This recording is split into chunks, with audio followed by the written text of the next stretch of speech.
The quiet hum of the air conditioner in my office felt very different from the whirlwind of thoughts in my head. I'm Anna, a 28-year-old lawyer. My life now is completely different from my troubled childhood, which I've kept hidden from even the people closest to me. The calm in my office was interrupted when my phone rang. The number was unfamiliar, but something about it felt unsettling. I answered with hesitation. Anna, a nervous voice said, "It's your father." I felt a chill. It had been more than 10 years since I'd heard that voice. It used to be a voice I trusted, one that meant love and safety. Now, it felt like a reminder of betrayal and pain. "Why are you calling me?" I asked sharply, my words cutting through the silence after he spoke. "I'm in trouble, Anna, financial trouble, and I need your help," he said, his voice breaking a little. His request made me angry. "You need my help? After all these years?" I replied, a mix of disbelief and anger in my voice. "I wouldn't ask if it weren't serious. I'm really stuck," he said, his voice full of desperation. "You stopped being my father a long time ago. You can't just call me now and expect help," I said, my voice cold. There was a long pause on the other end of the line, a silence that felt impossible to cross. "Anna, please, I'm still your dad," he said weakly, trying to reconnect. The word dad sounded strange to me. "A dad? You gave that up when you chose her over me," I said, all the pain and anger I'd buried for years pouring out. "You're my daughter," he began. "I thought I was wrong about you," I interrupted. "You made your choice long ago. Now, I've made mine." His voice sounded desperate. "Anna, I'm sorry. I just need this one favor." The word sorry felt empty. "Sorry doesn't fix the past. I can't help you," I said firmly, and hung up. Before I was 10, my childhood had been full of love and happiness in our small rented house. My mom was the light of our home, always making everything warm and happy, while my dad would spend time with me, teaching me new things. Our house felt like a safe, joyful place, full of adventure and laughter. But everything changed when my mom died unexpectedly. The house, once full of love, became quiet and lonely. My dad, devastated by her death, quickly seemed to move on. Just a few months later, he brought Marissa into our lives. I remember the day he introduced her to me. It was the day my happy childhood ended. "Anna, this is Marissa. She's going to be staying with us," he said, his voice flat and without the usual warmth. I looked at her, hoping to see some kindness, but all I felt was dread. Her gaze was cold and calculating. From that moment, everything felt different. The house, once full of my mother's warmth, now felt strange and uncomfortable. "Hello, Anna," Marissa said, her smile seeming fake and cold. In the days that followed, the house became filled with tension. It no longer felt like home. I tried to find something good in Marissa, but her coldness and unkindness made it impossible. It seemed like she wasn't here to help heal the wound my mom's death had left, but to create a new, unwelcome life for herself in our home. I remember one morning, sitting at the breakfast table, noticing that my food tasted overly salty. "Marissa, did you put too much salt in this?" I asked. "Oh, did I? It must have been a mistake. Just eat it, Anna. Don't be so picky," she replied, brushing me off. Things like that happened more and more. One day, I noticed my favorite dress was ruined after Marissa had done laundry. "Marissa, my clothes are all faded. What happened?" I asked. She shrugged. "Maybe the washing machine is broken. Or maybe it's time you stop wearing childish clothes." I felt frustrated but didn't know what to do. I went to my dad for help, hoping he would see through her act. "Dad, Marissa is ruining my things. She's always mean to me," I said one night. But he didn't believe me. "Anna, you're imagining things. Marissa is trying to fit in. Stop causing trouble," he said, dismissing me. "But Dad, it's the truth," I argued, but he wouldn't listen. "Enough, Anna. I don't want to hear any more," he snapped. Every day became a struggle. Marissa's hostility and my dad's indifference turned our home into a place I wanted to escape from. The house that once felt like a safe haven now felt like a prison. I spent more time in my room, trying to avoid the constant tension. Living with Marissa was like walking through a nightmare. Her hostility went from small jabs to physical pain. She would pinch or twist my skin in places no one could see, I learned to avoid her, always staying aware of where she was. But sometimes, she caught me off guard, and I would feel the sting of her cruelty. One day, while I was reading in the living room, she came up behind me and pinched my arm hard, leaving her nails digging into my skin. I winced but said nothing, trying to hold back any sign of pain. She looked at me with a cold smirk before walking away. During one of my grandma's visits, she noticed that I seemed nervous and jumpy. "Anna, is everything okay at home?" she asked, worried. I wanted to tell her the truth but couldn't. I didn't want to worry her.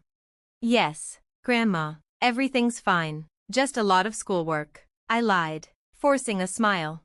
Grandma looked uncertain but didn't ask more. I felt guilty for lying, but I couldn't tell her the truth. When she left, I saw Marissa watching from the window, her face satisfied. It was like she enjoyed controlling me and getting away with it. Her look made it clear that she was in charge now, and I was powerless. I went back to my room, feeling trapped in a never-ending cycle of abuse and silence. The physical pain was hard, but the emotional pain was even worse. My schoolwork became my escape, the only place I could find a moment of peace from the chaos at home. "What's the matter, Anna? Cat got your tongue?" she teased. I just shook my head and kept eating, trying to stay out of her way.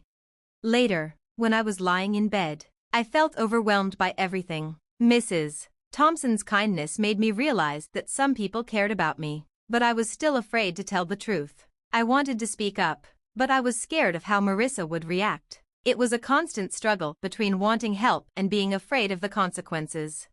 The day Mrs. Thompson decided to get my father involved, I was filled with fear. I sat in the principal's office, fidgeting nervously. I was scared of how my father would react when he showed up. When he finally walked in, he looked upset.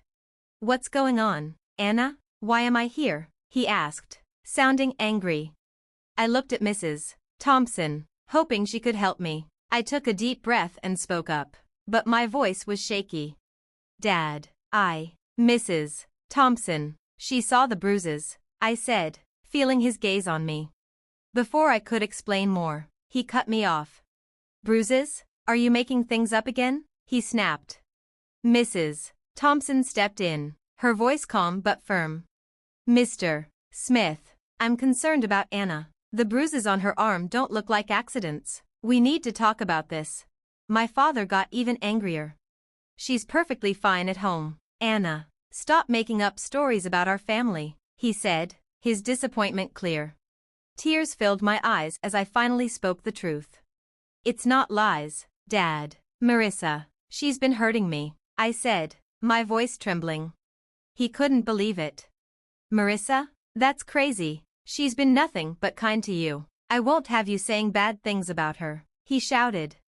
"But, Dad, it's true," I cried out. He stood up quickly, his patience running out. "Enough. Tell Mrs. Thompson you made it all up," he ordered.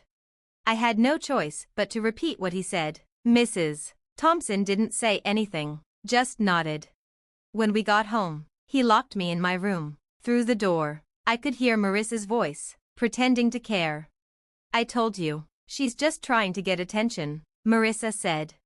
I sat on my bed, feeling more alone than ever. My dad, the one person I thought would protect me, had turned against me. My room, once my safe place, now felt like a prison. The next few days were some of the hardest I had ever faced. I felt trapped, and I realized the only person who could help me was my grandmother, my father's mom. She had always been kind to me, but I had never told her about what was happening at home. One evening, when I thought Marissa and my dad were busy, I worked up the courage to call my grandmother. My hands were shaking as I dialed her number. "Hello?" her warm voice answered. "Grandma, it's me, Anna," I said, trying to keep my voice steady. "Anna, my dear, how are you?" she asked, her voice full of care. I couldn't hold back the tears anymore. "Grandma, I need help. Can I come stay with you for a while?" I asked, my voice breaking. There was a pause. "What's wrong, Anna? Did something happen?" she asked, concerned. I took a deep breath and rushed out the truth. "It's Marissa. She's been hurting me, and Dad won't believe me. I don't know what to do." I could hear the worry in her voice as she replied, "Of course, my dear. Come right over. I'll take care of everything." The next day, Grandma came to get me. She was small, but she was strong. She walked into the house and immediately told my dad what was happening. "John, I'm taking Anna with me. She's not safe here," she said firmly. My dad tried to stop her. "Mom, you can't just take her. She's my daughter," he argued.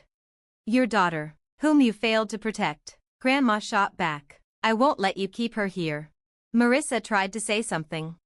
"She's just a child making up stories. Don't believe her," she said. Grandma looked at Marissa with sharp eyes. "I know a scared child when I see one. Anna is coming with me. If you try to stop me, I'll take this to the authorities," she said. Dad realized he couldn't win and gave up. I packed my things, and as I looked at Marissa, her proud expression turned to one of defeat. When we left, I felt a huge weight lift off my shoulders. For the first time in months, I felt safe. The car ride to Grandma's house was quiet, but I felt comforted just by being with her. When we got there, she turned to me and said, "You're safe now, Anna. You don't have to worry anymore." Living with Grandma was a blessing. It was a place where I could heal and feel loved. Her home was warm and full of care, and it was nothing like my father's cold house. For the first time in a long while, I felt free from the fear and anxiety that had haunted me. Years passed, and my grandmother became my rock. But one day, she passed away, leaving a hole in my heart. At her funeral, my dad and Marissa showed up, looking more interested in what they could gain than in mourning her loss. Afterward, Marissa wasted no time. "Well, Anna, I suppose you'll be looking for a new place to live now. This house belongs to your dad now," she said, her voice full of glee. My dad nodded, already thinking about what to do with the house. I smiled at them, confusing them. "Actually, you're wrong," I said, surprising them. "What do you mean?" Dad asked, looking confused. I took a deep breath. "Grandma left a will. She gave the house and a lot of money to me," I said, watching their faces change from confusion to shock. But you're just a kid," Dad stammered. Marissa added, "Until you're old enough, your dad will manage it." I couldn't help but laugh a little. "You don't care about me, and you didn't even wish me a happy birthday. I turned 18 last month. I'm an adult now, and I make my own decisions," I said, feeling proud. Dad's face went from shocked to angry, then desperate. "Anna, you can't do this. We're your family," he pleaded. I looked at them, thinking about everything that had happened. "You stopped being my family a long time ago," I said calmly. Marissa stepped forward, now begging. "Let us stay here. We don't have anywhere else to go," she said. I shook my head. "This is my house now. You'll have to find somewhere else." As they left, I felt a sense of freedom. For the first time in my life, I was in control. I was standing in the house that was now mine, a house full of memories of my grandmother's love. It felt like a chapter had finally closed.